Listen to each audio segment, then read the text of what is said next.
paikalle liiman. Yhdelle puolelle? Se yhdelle puolelle se pysyy parhaiten. Ja sitten lähdetään kiertämään.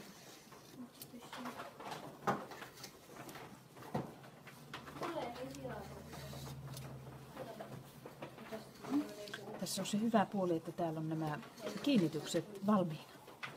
Että tulee ketjua heti. Eli se tulee vaan tosta. Ihan vaan rullataan. Ja näitähän voi tehdä kynän päälle tai jonkun tikun päälle näitä helmiä, mutta niissä ei ole tätä kiinnitystä. Tästä saa ketjun, se on oikeastaan tässä se juttu. Niin. Joo.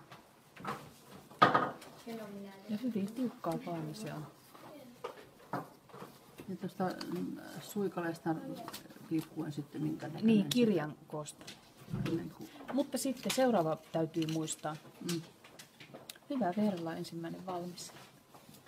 Sitten vaan seuraava jatkoksi, koska näitä ei enää sen jälkeen saa, jos ei me laiteta niin päin, että...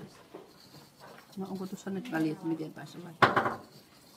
Ei oikeastaan, kun nämä on näitä kantikkaita, niin me laitan samoin. Ne tulee samoin Niin, päin tuo kärki samoin sulta. Ja nyt uusi. Ja siitä vaan jatketaan. Joo. Ja sitten tässä mulla on. Ja sitten täytyy muistaa lopuksi, että laittaa yhden ylimääräisen, kun nämä päät liitetään yhteen. Ja vielä siihenkin paperia ympäri. Ja saa rannekoru. Tämä on kiva, jos on joku vaikka eläinkirja tai akuankka tai